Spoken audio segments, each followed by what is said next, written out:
분들과 한 주간 평안하셨습니까? 인사 나눕시다. 오직 성령이 너에게 임하시면이라는 제목입니다. 지난 시간 우리는 사도행전의 저자는 누구라고요? 누가복음의 저자인 누가라고 말씀드렸습니다. 누가는 사도행전을 통하여 예수님께서 부활하시고 승천하신 후에 그의 사도들을 통해서 일어난 일들을 기록하고 있습니다. 사도행전의 중심 구절, 주제 구절이라고 말할 수 있겠죠. 그게 바로 1장 8절이라고 말씀을 드릴 수 있습니다.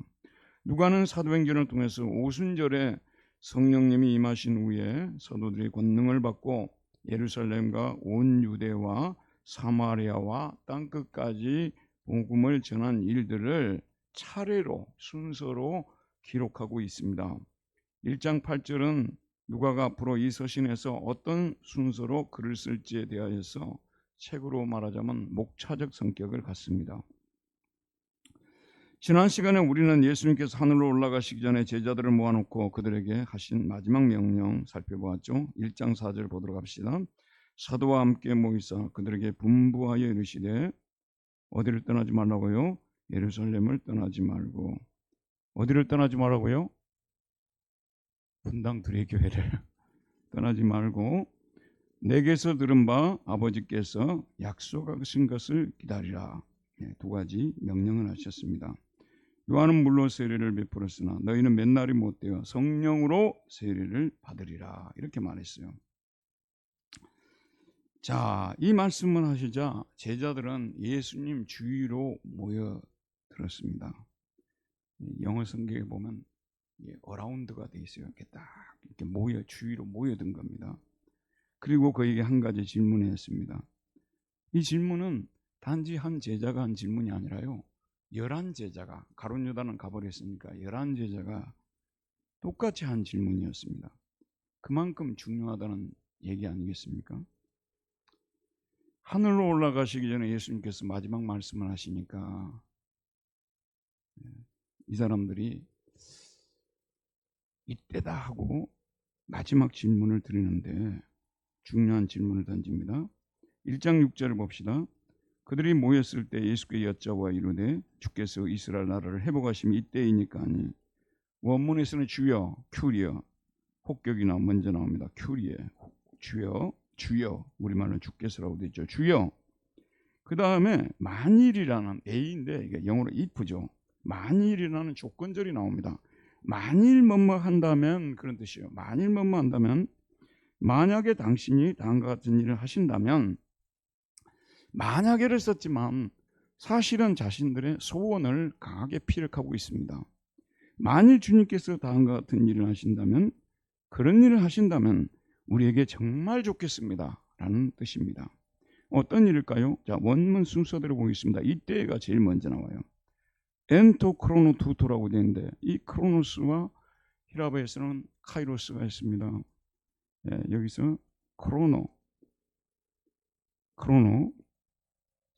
이때 연대기적인 시간을 말하죠. 연대기적인 시간. 크로노. 당신이 아마도 떠나기 전에 몇 월 며칠에 지금 우리가 강하게 원하는 일이 혹시 일어나지 않을까요? 그런 뜻입니다. 제자들은 지금 예수님께 대금 당신이 어떤 일을 하는데 무르익은 시간입니까? 라고 물어봅니다. 자, 그 다음에 나오는 단어가 아포카티스타네스라는 아포카시스타네이스. 자, 이게 무슨 뜻이냐면요. 당신이 회복하십니까? 당신이 돌려주십니까? 돌려주십니까? 원위치로 갖다 놓으십니까? 그렇게 되어 있습니다. 무엇을 본래의 자리로 원위치로 갖다 놓으시냐고? 그 다음에 나오는 말입니다. 텐 바실레이안. 나라를이라고 나와 있어요. 나라를이라고만 딱 나와 있어요. 정관사도 붙지 않고 또 부정관사나 형용사가 아무것도 없이 그냥 나라를이라고만 딱 되어 있어요. 나라를. 그래서 여기서 말하는 나라가 어떤 나라인지 알 수가 없는데 그 다음에 나오는 말을 보면 어떤 나라인지가 나옵니다. 토 이스라엘. 이스라엘에게 이스라엘을 위하여. 자, 누가가 쓴 이 문장은 우리를 다음과 같이 번역할 수도 있습니다. 주님, 만일 주님께서 이때에 이스라엘에게, 지금 이스라엘에게 나라를 돌려주신다면, 회복시켜 주신다면, 되찾아 주신다면, 여러분 역사적 사실을 얘기하자면 지금 이스라엘은 어느 나라에 속국이 되어 있습니까? 로마의 속국이 되어 있지 않습니까? 로마의 식민 통치를 받고 있습니다. 근데 지금 예수님이 유대인의 왕으로서 이스라엘을 되찾아서 되돌려 주실 수 있다면, 이방인의 손에서 되돌려 주실 수 있다면 얼마나 좋을까요? 그런 얘기를 하고 있는 것입니다.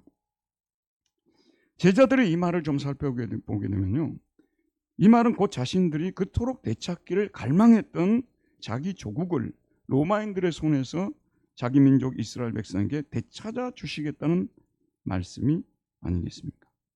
되찾아 주시면 좋겠습니다 라는 뜻입니다. 여러분, 제자들은 예수님을 몇 년 동안 따라다녔습니까?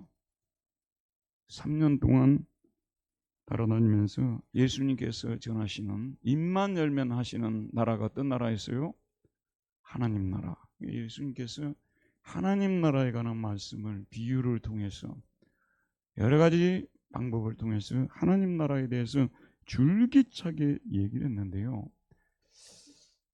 여러분, 이런 말씀 드리면 좀 와닿을 것 같아서 제가 이런 예를 드려요. 영어 언제부터 배우셨어요? 요즘 애들은요, 유치원 때부터 배웁니다. 제가 아는 분도 유치원 때부터 둘이나 지금 영어 유치원을 보내요. 요즘은 좀 돈이 있는 집안들은 영어 유치원을, 그것도 특별히 자기 돈을 안 하고 시부모님이 아니면 친정 부모님이 보내줘서 다녀요. 이게 이제 부작용이 많아가지고 엊그제 그 기사도 나오고 인터넷 기사도 뜨고 그랬더라고요. 근데 여기 앉아 계신 분들은 대부분 영어를 언제부터 배우셨어요? 중학교 때부터 배우셨죠. 근데 그래가지고 중학교, 그다음에 3년, 고등학교 3년, 그다음에 대학을 또 다니신 분들은 대학 4년. 그러면 총 몇 년이에요? 10년을 영어 공부를 했는데, 외국인이 나와가지고 뭐라고 말하고 하면 들리던가요? 안 들리던가요? 자수에서 강명 찾아봐요. 들리던가 안 들리던가요? 들리는 분도 있고 안 들리는 분들도 계실 것입니다. 들린 분들은요, 귀가 뚫린 거예요. 저는 뭐 영어를 유창하게 잘하지는 못합니다만은 어느 순간에 귀가 뚫리더라고요. 그 대학교 다닐 때 그 외국 선교사님하고 성경 공부를 쭉 해나가는데 어느 순간이 되니까 귀가 뚫려서 들리기 시작하더라고요. 이게 귀가 뚫려야 되는 거예요. 예수님께서 3년 동안 그렇게도 하나님의 말씀을, 하나님 나라를 많이 얘기했는데 귀가 안 뚫리니 들리겠습니까? 저는 요즘 와서 우리 교인들을 위해서 기도할 때요, 주여 지혜와 총명을 달라고, 우리 교인들에게 지혜와 총명을 달라고 정말 많이 기도합니다. 여러분, 다른 모든 기도보다 중요한 기도가 지혜와 총명을 달라는 기도입니다. 공부 잘하는 기도가 아니에요. 머리 좋아라는 기도가 아니라요, 하나님의 말씀을 이해할 수 있는 능력을 갖게 해달라는 거예요. 모든 사람이 하나님의 말씀을 이해할 수 없습니다. 3년 동안 말했던 제자들이 이해를 못했다면, 예수님으로부터 직접 들었던 사람들도 이해를 못했다면 우리들은 더 드릴 수가 있는 거죠. 참 이게 지혜와 총명을 달라고, 총명이 우리에게 임하게 되면요, 이해력이 생깁니다. 그래서 강단에서 선포되는 하나님의 말씀을 이해를 하는 거예요. 이해를 하면 기분이 좋아집니다. 그리고 신앙생활도 재밌어집니다. 이해를 못하는데 무슨 재미가 있겠어요? 교회 처음 나오신 분들은 당연히 이해를 못하겠지만, 오래되었는데도 목사님이 전하는 말씀이 전혀 이해가 안 돼요. 이거는요, 여러분이 총명이 지금 현재 잠자고 있는 것입니다. 감각이 무디워져 있는 것이기 때문에 총명을 달라고 많이 기도해야 됩니다. 제자들은 지금 총명이 없어요. 그래서 하나님 나라에 관한 예수님의 말씀을 유대인들이 생각하는 하나님 나라 그대로 사람들이 생각을 하고 있는 거예요. 여러분, 유대인들은 하나님 나라 생각하면요, 첫 번째가 뭐냐면 눈에 보이는 나라예요. 가시적인 나라예요. 눈에 안 보이는 나라는 하나님 나라 아니에요, 그 사람들은요. 그리고 하나님 나라는 이스라엘 백성에게만 주어지는 나라예요. 이방인들은 안 돼요. 그리고 이 나라는 정치적으로, 군사적으로, 경제적으로 독립을 하게 만들어주는, 안정을 가져다 주는 그런 나라입니다. 그리고 마지막으로 이 나라는 메시아가 마지막 때에 나타나서 주는 그런 나라예요. 자, 유대인들이 기다리는 하나님의 나라가 눈에 보인다고 안 보인다고요? 눈에 보이는 나라입니다. 이게 중요해요, 여러분. 그건 이스라엘 나라 사람들만 주는 것이고요. 마지막 날에 메시아가 나타나서 그들에게 선물해 주시는 정치적, 군사적, 경제적으로 완벽한 그런 나라, 이 사람들이 바라는 하나님 나라가 그런 나라인데 제자들이 3년 동안이나 예수님을 따라다녔음에도 불구하고 이 생각이 바뀌지 않는 거예요. 가끔 가다가 깜짝 놀라는 때가 있거든요. 오랫동안 신앙생활 하시는 분들을 얘기를 딱 나누어 보게 되면 아이고 이건 신앙이 아닌데, 그럼 세상 사람들이 구하는 그런 건데 몇 년 동안 신앙생활 했다고 지금도 저런 얘기를 하고 있을까? 라는 생각이 들어요. 세상 사람들이 구하는 하나님 나라 뻔하잖아요. 꼭 유대인이 아니라고 하더라도요. 맞죠, 여러분? 이런 하나님 나라를 이 사람들이 바라고 있는데 예수님께서 그들에게 말씀하신 하나님 나라는 그럼 어떤 나라입니까? 첫째, 보입니까? 보이지 않습니까? 안 보이는 나라예요. 이게 불가시적이라고 하잖아요. 보이지 않는 나라예요, 하나님 나라가요. 그런데 보인다고 우기는 거거든요. 보이지 않는 나라예요. 그 다음에 하나님의 나라는 하나님이 통치하는 나라이고, 어떻게 통치하느냐?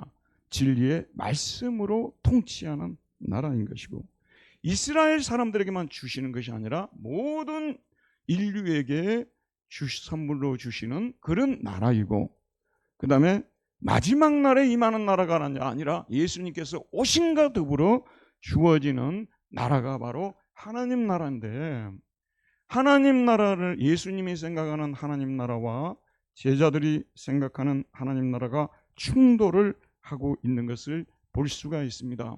여러분, 여기 앉아 계신 분들도 그렇고 심지어는 지금 이스라엘 땅에 살고 있는 사람들도요, 여전히 이 사람들이 기다리고 있는 나라는 예전에 자기 조상들이 가졌던 그 하나님 나라 그대로 이 사람들은 기다리고 있어요. 눈에 보이고 이스라엘에게만 주어지고 정치적, 경제적, 군사적으로 완벽한 나라고, 그 다음에 마지막 종말에 이루어지는 그런 나라. 근데 이스라엘 사람들은요, 지금도 그런 하나님 나라를 기다리고 있는데 그들이 그토록 기다리던 마지막에 나타나실 메시아가 아직 오지를 않았다는 거예요. 우리 다 같이 한번 따라 봅시다. 메시아.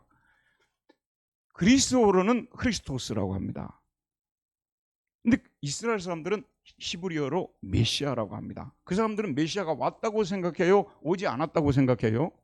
오지 않았다고 생각해요. 그래서 지금도 이스라엘에 가면 자기들이 메시아라는 사람이 300명도 넘는답니다. 아직도 그 사람들은 메시아를 기다리고 있습니다.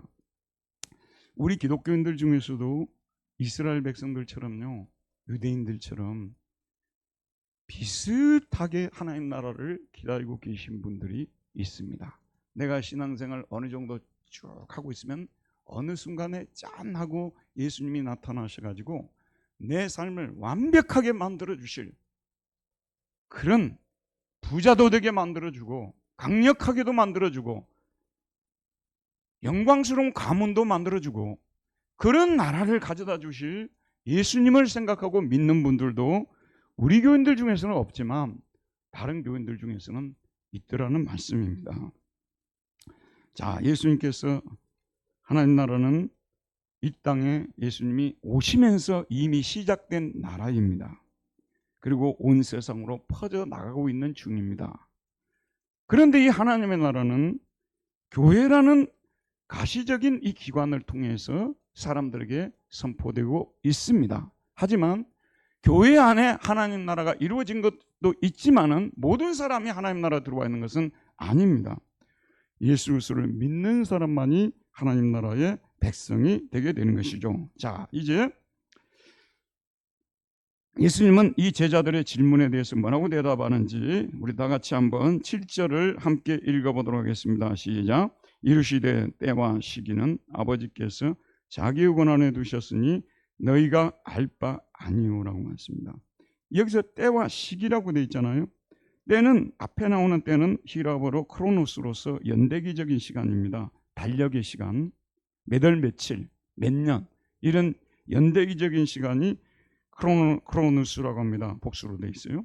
그 다음에 무르익은 때, 질적인 때 이걸 크로노스라고 합니다. 이거는 복수 크로노스로 되어 있습니다. 여기에 대해서는 아무도 모른다는 거예요. 누구만 안다고요?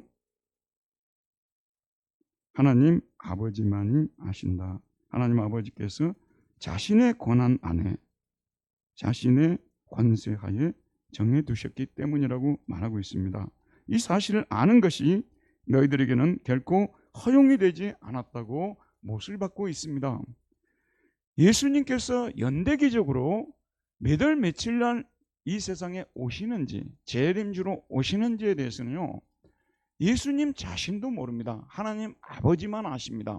그런데 성경을 너무 열심히 봐도 좋아지는 사람도 있고 안 좋아지는 분들이 계시는데, 성경을 열심히 파는 분들 중에 두 종류예요. 좋아지는 분들이 있고 안 좋아지는 분들이 계시는데, 지금 독일의 남쪽에 가게 되면 슈바벤 지방이라고 슈투트가르트라든지 이런 지역이 있는데 경건주의라는 것이 그 당시 일어났어요. 벵겔이라는 사람이 성경을 연구를 하면서 정확히 예수님이 역사적으로 몇 월 며칠 날 오는 것에 대해서 처음으로 이런 조사를 했어요. 그 다음에 미국 사람 요셉 스미스, 여러분이 잘 알고 있는 몰몬교의 창시자죠. 요셉 스미스가 날짜 계산을 해보니까 1846년 어느 날이에요. 그래서 그 날을 정하고 예수님이 진짜 그 날로 오실 줄 아시고 산에 올라가서 자기를 따른 사람들과 함께 거기서 다 기다리고 있었어요. 그런데 안 왔죠. 한국에 날짜 잡은 사람 기억나요? 기억나십니까? 세월이 많이 흘려서 지금은 좀 잊혀졌죠. 다미선교회라는 것을 들어보셨죠? 대표자가 누굽니까? 이장림 씨, 목사죠. 기자하다가 목사된 이장림 씨가 1992년 10월 28일에 예수님께서 오신다고 날짜를 잡아가지고 사람들에게 선전을 하기 시작해서 많은 사람들이 다미선교회 유혹에 빠져가지고 인생 망한 사람이 한두 명이 아닙니다. 저도 그 사람 알고 있어요. 아파트까지 팔아가지고 망한 사람 알고 있습니다. 여러분, 우리 아버지께서 정하신 날짜는 심지어는 그의 아들 예수님도 모르고 오직 하나님 아버지만이 아시는 것입니다. 하나님 나라가 언제 이 땅에 종말론적으로 임하실지에 대해서 이미 임했어요. 그러나 종말론적으로 완전한 형태로 임하실지에 대해서는 우리 하나님만이 아시고 아무도 우리는 모르는 것입니다. 우리가 지금 그러면은 무엇을 해야 되냐? 언제 오실지에 대해서 성경을 막 파면서 날짜 잡고 산에 올라가서 기다리고 있고 막 그렇게 물어본다고 집단으로 모여가지고 히스테리적인 이런 뭐 이렇게 붕괴 같은 거라고 그럴 필요가 없는 거예요. 우리는 우리에게 주어진 매일의 삶을 성실하게 살면서 주님이 오실 때가 되시면 오시겠지, 그런 생각을 가지고 가야 된다는 말씀입니다. 철이든 아들은요, 철이든 자녀는 엄마가 밖에 나갔다 올게 그러면 염려하지 않습니다. 철이 들었기 때문에요. 오실 때 되면 오시겠지. 이렇게 하는 저희들의 신앙도 그런 신앙이 되어야 돼요. 주님께서는 이렇게 말씀하신 후에 그 다음에 뭐라고 말씀하시냐면 오늘 우리 주제 구절을 말씀하고 계시는데 1장 8절 너무나 잘 알고 있는, 또 암송까지 하고 있는 1장 8절 우리 큰 소리로 한번 함께 읽어보도록 하겠습니다. 오직 성령이 너희에게 임하시면 너희와 권능을 받고 예루살렘과 온 유대와 사마리아와 땅끝까지 이르러 내 증인이 되리라 하시니라. 자, 알라, 도리어 그런 것들에 대해서 신경 쓰지 말고 도리어 그 다음에 렘세스데 두나미라고 합니다. 그 다음에 너희들은 능력을 받을 것이다. 능력을 받을 것이다고 예수님이 말문을 엽니다. 너희들은 능력을 받을 것이다. 예수님은 제자들이 지금 이스라엘 나라의 회복을 보지는 못하겠지만 하나님으로부터 능력을 받을 것이라고 말씀하십니다. 여기서 능력은 히라보로 두나미스인데 다이너마이트라는 단어가 여기서 파생했죠. 그런데 이 능력이라는 것은요, 여러분, 다이너마이트 쓸 용도가 있지 않습니까? 근데 여기서 능력은 사람을 변화시키는 능력입니다. 그들에게 임하는 능력은 다른 능력이 아니라 자기 자신들을 변화시키고 다른 사람들을 변화시키는 능력이에요. 근데 여러분, 이 세상에서요, 변화시킬 것들 중에서 가장 변화시키기가 어려운 대상이 무엇인 줄 아십니까?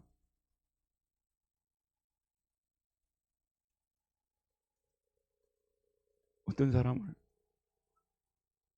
변화시키기가 가장 어렵던가요? 믿지 않는 사람 예수 믿게 변화시키는 거예요. 진짜 어렵습니다. 그런데 성령이 그들에게 임하면요, 그들에게 그런 능력이 임할 것이라고 말씀하고 있어요. 언제 그 능력이 임한다고 말하고 있냐 그러면 오직 성령이 너희에게 임하시면이라고 되어 있습니다. 성령이 그들 위에 임하게 될 때, 성령님이 그들에게 오시게 될 때 그들은 능력을 받게 될 것이라고 말씀하십니다. 여러분, 다시 한번 복습하도록 합시다. 이걸 잘 정리해야만이 여러분이 구속사를 정확히 정리하게 되는 것입니다. 예수님이 이 땅에 오셔서 십자가를 지신 목적이 무엇입니까? 설교 시간에 여러 번 말씀을 드렸는데 무엇가 용서받도록요? 죄가 용서받도록, 죄가 씻음받도록. 십자가를 지시는 것은 능력하고 관계가 없어요. 이걸 우리가 정리 못하면요, 왜 제가 이런 말씀을 여러 번 반복시키냐 그러면요, 예전에 우리가 그 시골에서 저는 신앙생활을 했습니다마는 이런 것을 정리정돈을 시키지 않았어요. 애를 먹었어요. 예수님 십자가 지는 것은 아담이 물려준 원죄를, 우리가 지은 죄를 사함받게 하는 여기에 목적이 있습니다. 왜냐하면 피 흘림이 없이는 뭐가 없다고 했습니까? 사함이 없다고 말씀하셨기 때문에 철저하게 예수님 십자가는 우리 죄 때문에 죽은 거예요. 다른 목적 때문에 죽은 게 아닙니다. 우리 죄를 용서받도록 하기 위해서 십자가에 지신 것입니다. 그런데 지금 이 십자가의 복음을 사람들에게 전하려면은, 저와 여러분은 죄 씻음 받은 사람들 아니에요? 이제 우리가 해야 할 일은 복음을 전하는 일인데, 이 일을 하기 위해서는 뭐가 필요하냐면 능력이 필요합니다. 권세가 필요합니다. 권능이 필요하죠. 권능이. 힘이 없이는 못하는 거예요. 성령 충만하지 않으면 우리는 이 하나님의 사역을 감당할 수 없어요. 복음을 전할 수가 없어요. 그래서 하나님께서 예수를 믿는 자들에게 성령을 보내주신 것입니다. 성령은 능력을 주시기 위해서 오신 것입니다. 한번 따라합시다. 성령은 능력을 주시기 위해서 오셨습니다. 성령은 죄를 씻어주기 위해서 오신 것이 아니라니까요. 이거 정리정돈 잘해야 됩니다. 제가 이걸 지금 최근 설교에서 한 4번 강조를 하는데요, 정리가 안 돼 있으면 여러분 계속 애를 먹게 돼 있어요. 예수 그리스도의 십자가 보혈의 피는 우리가 죄가 씻음 받도록 하기 위하고, 성령을 보내주신 목적은, 성령이 오신 것은 우리에게 복음을 전파할 수 있는 능력을, 권능을 주시기 위해서라는 것입니다. 말하자면 성령 충만하지 않으면 권능을 받지 못해요. 여러분 저를 보세요. 그런데 천주교가 있고 개신교가 있고, 그 다음에 여러분 오순절, 개신교 중에서 오순절파가 있죠. 천주교는 성부 하나님을 강조합니다. 개신교는 성자 예수님을 강조합니다. 오순절 쪽은 성령을 강조합니다. 죄송합니다만 우리 개신교는요, 성자 예수님을 강조하는 것은 정말 잘한 일이에요. 그러나 이 성자가 하늘로 올라가시고 성령이 오셔서 능력을 주셔서 복음을 전하게 하는 권세를 주셨다는 이 부분은 오순절에게 주도권을 뺏긴 거예요. 이분들이 여기에 대해서 올바로 전했다면요, 한국이 영적으로 어지럽지 않습니다. 그런데 이번에 여러분 사태가 일어났을 때도, 탄핵 사태가 일어났을 때도 미국에 있는 어떤 예언자는 뭐 대통령이 이렇게 될 것이고 저렇게 될 것이고 자가 봤다고 성령님을 이런 데다가 끌어가지고 점치는 데하고 연결을 시키고 있다고 말이에요. 얼마나 여러분 잘못된 것입니까? 여러분 우리 그리스도인은요, 비판할 것은 비판할 수 있는 사람들이 돼야 됩니다. 그런 사람들이 유튜브 방송을 통해서 뭐 자기가 기도해 봤는데, 자기가 환상을 봤는데, 성령님은 이런 일을 하고 아무 관계없는 분이십니다. 왜 이럴 때 아멘 안 하세요? 그럼 여러분 누구 편이에요? 그 사람들 편이에요? 말도 안 되는 헛짓거리를 하고 있는데 그런 사람들에게 사람들이 막 돈을 갖다 주고 막 헌금이 쏟아지고 막 이런단 말이에요. 망령된 자들이 판을 치고 있는 거 아니겠습니까? 성령님은 철저하게 예수 그리스도의 복음을 전하라고 우리에게 오신 분이에요. 그리고 그렇게 하고자 할 때 우리에게 능력을 주시는 것입니다. 이걸 우리가 정확하게 정리하고 있지 않으면 정말로 우리 신앙생활을 헛것으로 하는 것입니다. 성령이 임하면 너희가 권능을 받을 것이다. 근데 여기 또 주목해야 할 것이요, 권능을 받으라가 아니에요. 권능을 받을 것이라. 명령법이 아니라 직설법으로 되어 있습니다. 성령이 임하기만 하면 우리에게 권능이 주어질 것이다. 예수를 전하고자 하는 막 의욕과 막 힘과 정열이 우리에게 막 생길 것이라는 말씀이 되는 거예요. 누구가 오시기만 하면요? 성령님이 오시기만 하면. 그렇기 때문에 우리가 권능을 받겠다고 애를 쓸 필요가 없어요.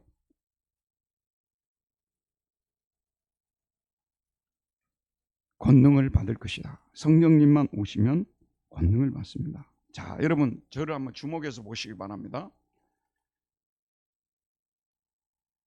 왜 그러면 여러분들은 그렇게 오랫동안 예수를 믿으셨는데 예수님을 전하려고만 하면 힘이 빠져버립니까? 전하고 싶지도 않고 의욕도 없고 정열도 없고 왜 그렇게 됩니까? 자, 여러분 좀 죄송한데 저를 보십시오. 여러분이 큰 문제를 안고 있어요. 그게 뭐냐면 예수님을 진실로 여러분들의 구주로 영접한 적이 없습니다. 사람들 따라 교회 다녔던 거지요. 예수님을 진실로 나의 구주로 영접한 적이 없어요. 여러분 주목해서 드려야 됩니다. 진실로 예수님을 오늘 돌아가셔서 영접하십시오. 그러면 어떤 일이 벌어지느냐? 진실로 영접하게 되면 바로 그 순간에 성령님이 우리 안에 오셔서 사십니다. 내주하신다고 하죠, 신학적인 용어로요. 우리가 예수 그리스도를 진실로 영접하는 순간에 성령님은 우리 안에 내주하십니다. 내주하시는데 여러분 이걸 끝까지 들으셔야 됩니다. 내주하시는데 분명히 내주하고 계시는데 그런데도 왜 그러면 내가 이런 성령의 능력이 내게 임하지 않을까? 답을 말씀드릴게요. 성령님이 우리 안에 살고 계신다 할지라도 우리가 성령님께서 기뻐하시는 일을, 하나님께서 기뻐하시는 일을, 십자가를 지는 일을, 복음을 전파하는 일을 하지 않고 가만히 주저앉아만 있으면 여러분 분명히 전기가 들어오는 시설은 되어 있지만은 스위치를 올리지 않으면 여러분 불이 안 오는 것과 마찬가지예요. 성령님은 우리 안에 분명히 내주하고 있어요. 믿는 자 속에요. 그러나 우리가 주님을 위해서 살고자 하고 작은 십자가라도 지려고 하고, 오늘은 주일이 되었으니까 교회 가서 예배를 드려서 하나님을 기쁘시게 드려야 되겠다. 내가 교회에서 하는 작은 봉사라도 해야 되겠다. 그리고 내가 오늘 누구를 만나는데 교회 다니란 말 한마디라도 해야 되겠다. 이렇게 할 때 성령님은 우리 안에서 역사하시고 권능을 주시는 것입니다. 그러면 오늘날 분명히 예수님을 영접하고 성령님이 와 계시는 것은 분명한데도 불구하고 이와 같은 권능을 삶 속에서 체험하지 못하고 살아가고 있다면 어디에 문제가 있는 거죠? 십자가를 지고 주님을 따를 생각을 안 하거나 못 하거나 본인이 안 하는 거예요. 본인이 아예 차단해 본다니까요. 내가 예수 믿고 왜 고난받아? 이런단 말이에요. 왜 힘든 일을 해? 이런다는 말이죠. 이렇게 되면은 성령님께서 분명히 우리와 함께 계시지만 우리가 능력 있는 삶을 살아갈 수가 없다는 말씀입니다.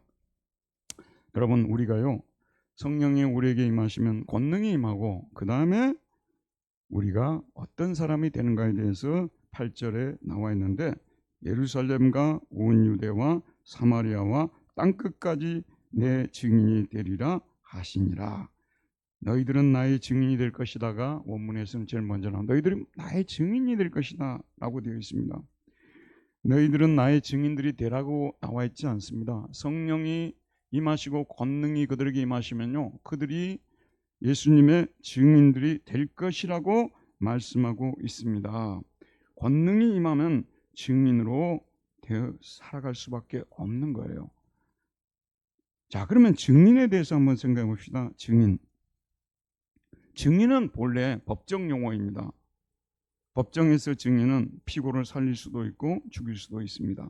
증인은 사건 현장에서 자신이 보고 들은 것을 더하지도 빼지도 말고 있는 그대로 증거해야 됩니다. 증인은 절대로 거짓말을 하지 말아야 합니다. 그래서 어떤 사람이 법정이나 국회에서 증인으로 채택되면 먼저 증인 선서를 합니다. 거짓 증인을 하면 처벌을 받겠다는 것 아니겠습니까? 지금 예수님 앞에 서서 예수님의 마지막 명령 들은 제자들은 증인들입니다. 주님의 증인들로 부름받은 사람들입니다. 그들은 3년 동안 예수님을 따라다니면서 예수님이 하신 말씀과 행동들을 목격한 사람들입니다. 증인은 목격한 내용이 있어야 되잖아요. 목격했어요. 이제 그들은 예수님의 증인들로 살아야 합니다. 예수님께서 하신 말씀들에 대해서 행하신 일들에 대해서 보고 들은 것을 정확하게 얘기를 해야 됩니다. 분당두레교회 증인들은 어떤 사람이 분당두레교회 증인들이에요? 와보니까 교회가 지하에 있더라. 목사는 요새 염색을 했다더라. 그다음에 어떤 분이 나와서 오늘 기도를 하더라. 그 교회는 점심때 음식을 주는데 되게 맛있더라. 이런 것들이 이제 이 분당두레교회 증인들이 될 수가 있겠죠. 그러나 오늘 예수님 말씀하신 이 증인들은 예수 그리스도의 증인들이라는 것입니다. 예수 그리스도께서 하신 말씀, 예수 그리스도께서 하신 행동들을 보고 들은 대로 증거를 해야 되는 거예요. 여러분, 제일 안타까운 것이요, 오늘 우리 기독교 지도자들입니다. 저를 비롯해서 우리 기독교 지도자들은요, 뺨을 맞으면 한 100대를 전부 맞아야 돼요. 저부터 시작해서. 저는 좀 감면해 줬으면 좋겠어요. 너무 많이 때리지 말고. 근데 저도 물론 맞아야 된다는 얘기를 하고 싶은 거예요. 우리 지금 제일 중요한 사람들이 이 강단에서 말씀을 증거하는 사람들인데, 모두가 다 증인들이지만 설교자들은 특별히 예수 그리스도의 행적에 대해서, 말씀에 대해서만 증거를 해야 됩니다. 교회의 이 강단을, 죄송합니다만은 정치 강단으로, 설교 강단을 정치 강단으로 바꾸면 안 되는 거예요. 여러분이 이 예배가 끝나고 나면 집으로 돌아가십니다. 부부끼리 앉아서, 자녀들과 앉아서, 요즘은 가정마다 막 싸우는 가정이 한두 가정이 아니에요. 한두 가정인 줄 아십니까? 저희 가정은 정치 문제로 다투어본 적이 없는 가정인데 이번에는 상당히 다툼이 일어났어요. 아마 대부분의 가정들이 그랬을 것입니다. 맞죠 여러분. 사람이 생각이 있는 것이고 정치적인 견해가 있는 것이니까 집에 가서 가족들끼리 모여서, 친구들끼리 모여서 차 한잔하면서 그런 얘기하는 것은 예수 믿는 사람이라도 충분히 할 수 있습니다. 어떻게 우리가 바깥에 나가서 살 때도 예수님에 대해서만 얘기할 수 있습니까? 그렇죠 여러분? 그런데 이 교회 강단에서 선포되는 이 말씀은 철저히 예수님이 행하신 일과 예수님이 하신 말씀만을 증거했어요. 여러분, 우리 예수님이 설교한 내용이 공간복음에 다 실려 있잖아요. 여러분이 오늘 돌아가서 양심의 선서를 하고 한번 읽어보세요. 정치적으로 선동하는 설교가 단 한 번이라도 있었는지. 한 번도 우리 예수님은 강단에서 성도들 앞에서 설교할 때, 무리들 앞에서 설교할 때 선동하는 설교를 한 적이 없어요. 그래, 왜 목사님들이 강단에서 선동하는 그런 설교들을 하냐 그 말이에요. 그게 보수든지 진보든지 간에 그거는 정치인들에게 맡겨야 될 일이고 여러분의 개개인의 의견들이지, 목사님들이 이 앞에서 이놈은 죽일 놈이고 어떻게 그런 얘기를 하냐 그 말이에요. 제가 더 슬픈 것은 뭐냐면요, 그런 말들을 사람들이 듣고 따라다닌다는 것이 정말 너무너무 고통스럽습니다. 여러분에게 제가 말씀드렸는데요, 이건 직무유기이기 때문에 증인으로서 거짓 증인하고 불성실한 증언을 하고 있기 때문에 하나님의 법정에서 엄한 심판을 받을 것입니다. 저는 하나님이 이럴 때는 한 번씩 여러분에게 보여주셨으면 좋겠어요. 이 설교 강단은요, 연예인들이 어떤 연기 자랑을 하는 것도 아닙니다. 어떤 목사님들은 연예인처럼 쇼를 또 강단에서 한단 말이에요. 정말 이런 어리석은 지도자들이 오늘 우리 한국교회 교인들을 많이 타락을 시켰어요. 지도자 잘못하면 끝나는 겁니다, 여러분. 지도자 잘못 만나면 인생 망치는 것입니다. 안 한다고요? 아니라고요? 망치는 것입니다. 교회 강단에서는 오직 예수 그리스도께서 하신 말씀과 그분이 행하신 일들만을 증거해야 돼요. 나머지 일들은 각자가 흩어져서 자기들끼리 이야기해야 되는 거예요. 이 당에도 들어갈 수 있고 저 당에도 들어갈 수 있고 이런 정치 집회에 참여할 수 있고 저런 정치 집회에 참여할 수 있고 다 할 수 있어요, 여러분. 하지만은 여기 교회는 하나님의 말씀이 선포되는 것이고 예수 그리스도를 증거하는 곳이기 때문에 외국에서 목회 사역을 하다 보면요, 교회를 오는 사람들이 다른 목적을 가지고 많이 와가지고 솔직히 외국에서 좀 큰 교회라 그러면요, 저는 다 그냥 별로 그런 사람들이 모인다고 단정을 해버려요. 그냥 여기 와서 자리 잡으려고 장사하려고 막 몰려드는 사람들이 너무 많아요. 순수한 목적으로 오는 사람 별로 없어요, 여러분. 참 우리 목회자들이 자기 정체성을 분명히 알아야 되는데, 분명히 알아야 돼요. 예수님의 말씀이 결과적으로 정치적이 되는 거지 말씀의 본질이 이 세상에 어떤 나라를 세우는 게 아니에요. 예수님의 말씀에 순종하려다 보게 되면 정의를 따르게 되어 있는 것이고 거짓을 따르지 않게 되고 올바름을 추구하는 사람들이 되는 결과로서 우리가 어떤 당의 노선을 따라가는 거지, 그것이 우리 교회가 서 있는 목적이 아니라는 말씀이에요. 혹시라도 여러분이 그것이 올바른 것이라고 여러분 생각했다면 아닌 거예요. 정치 복음, 정치 신학 이런 말들은 다 잘못된 것입니다. 절대로 우리는 그래서는 안 돼요. A라는 교단이 있어요. 순교자를 많이 배출했던 교단이 있는데 그 교회 목사님이 아주 선동적인 메시지를 많이 했어요. 근데 그 교단 사람들이 당신은 어떻게 교단을 이렇게 물을 흐릴 수가 있느냐 하면서 당신 진짜 그러면 안 된다고 하면서 질의를 하려고 했어요. 이 사람이요, 그 교단에 좀 못 사는 사람들, 돈 없는 사람들한테 다 어떻게 작업을 해가지고 그 사람들이 이 사람을 지지하는 성명을 발표하게끔 만들어 놓는 이 안타까운 현실, 참으로 저는 가슴 아픕니다. 우리 교인들은 대부분 성숙한 분들이기 때문에 잘 구분할 줄 아는 분들하고인데 바깥에 나가서는 얼마든지 그렇게 하세요, 여러분. 하지만 이 교회는 철저하게 예수 그리스도를 전하기 위해서 세워진 교회고 심지어는 주님의 몸이라고 말하고 있습니다. 다른 복음을 전하는 자에게 바울이 뭐라고 하냐, 화가 있을지로다라고 그랬어요. 저는 지금까지 목회자가 된 후에 이 말씀에 충실하려고 다른 복음을 전하지 않으려고 애를 썼어요. 여러분, 다른 복음이 뭔지 아세요? 영어로 another gospel이에요. another gospel이라고 하잖아요. 근데 이 another가 on 플러스 other입니다. on 플러스 other가 됐고 another가 되는 거예요. 여러분, another gospel이요, 모든 게 다 다른 게 아니에요. 그 중에 한 가지를 정치적인 문제에서 잘못 전해버리게 되면 이게 another gospel이 되는 거예요. 그러면 그 사람은 저주를 받을 것이라고 사도 바울이 말했어요. 다시 한번 제가 강조합니다마는 교회 강단은 철저하게 하나님의 말씀 예수 그리스도의 복음을 증거하기 위해서 세워진 강단이라는 것을 여러분들도 성도들이라면 이런 생각을 가지고 살아야 된다는 말씀입니다. 마지막 한 가지만 말씀드리면요, 복음은 가까운 데서 멀리로 전하는 이 원칙을 가지고 전해야 돼요. 오늘 말씀에 보면은 첫 번째가 어디입니까? 오직 성령이 너에게 임하시면 너희가 권능을 받고 어디라고요? 예루살렘. 지금 그들이 있는 데죠. 두 번째는 어디입니까? 유대는 예루살렘에 있는 그 땅이죠. 이스라엘의 남부. 그 다음에 사마리아는 어디입니까? 올라가게 되면 바로 그 위에 사마리아. 그 다음에 사마리아 위에가 갈릴리죠. 그 다음에 쭉쭉 가다 보면 땅끝까지 나오는 것입니다. 가까운 데서부터 먼 데로 전해야 돼요. 여러분, 성령이 임하고 여러분 증인된 삶을 살려고 하면 먼 데 가가지고 까딱하면 아프리카 원주민들 막 떠오르잖아요. 그런 생각 하지 마세요. 가까운 데서부터 전해야 되는, 가까운 가족들에게 복음을 전해주고요. 돈 놔두었다가 뭐 할 거예요? 이번 주 교회 가게 되면 오단벌 사줄게, 이 정도 해봐요. 오단벌 맞춰줄게, 얼마든지 할 수 있잖아요. 가까운 데서 복음을 전해야 돼요. 그 다음에 예루살렘, 유대, 사마리아. 여러분 친구들, 친척들. 그 다음에 또 떨어진 중국 내지 선교사의 선교 사역에 있어서 가장 위대한 선교사라고 말하는 영국인 허드슨 테일러. 전에 제가 한번 말씀을 드린 적이 있죠. 그분이 쓴 책도 소개했죠. 이분이 은혜 받고 나서요, 약국에서 원래 일했던 사람이거든요. 그런데 바로 한 일이 뭐냐면 주일날 예배가 딱 끝나면 그 자기 지역에 어느 지역에 가서 복음을 전하는 일이에요. 그러고 나서 중국 선교사가 됐습니다. 우리 조선의 복음을 최초로 전하는 사람이 누군 줄 아십니까? 언더우드 아니에요. 이 사람 1895년에 들어온 사람이고요. 이미 1880년 이전에 우리나라의 북쪽을 중심으로 복음을 전했던 사람이 존 노스 선교사입니다. 존 노스.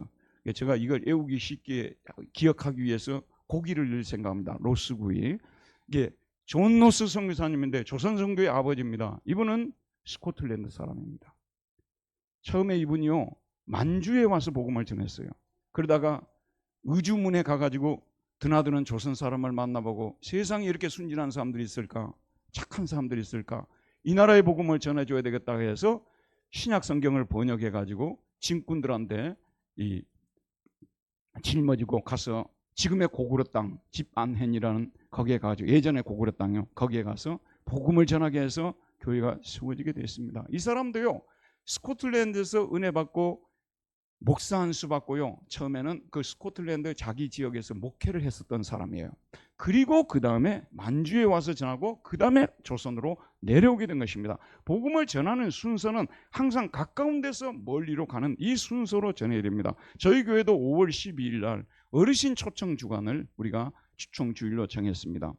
그동안 작년에 우리 가족 초청 주일을 통해서 여러 어르신들이 저희 교회를 방문해서 말씀 들을 기회를 가졌습니다. 한 번도 나오지 않았던 분들도 나왔습니다. 근데 얼마나 그것이 큰 은혜입니까? 저는 너무나 감사해요. 근데 그분들에게 또 한 번의 기회를 주고 싶어서 5월 10일 날은 어르신 초청 주일로 정했으니까요. 어르신들을 모시고 계신 분들은 지금부터 아니면 주변에 계신 분들은 지금부터 여러분들이 좀 신경을 많이 쓰셔서 기도하시고 해서 그분들이 이곳에 오게 해서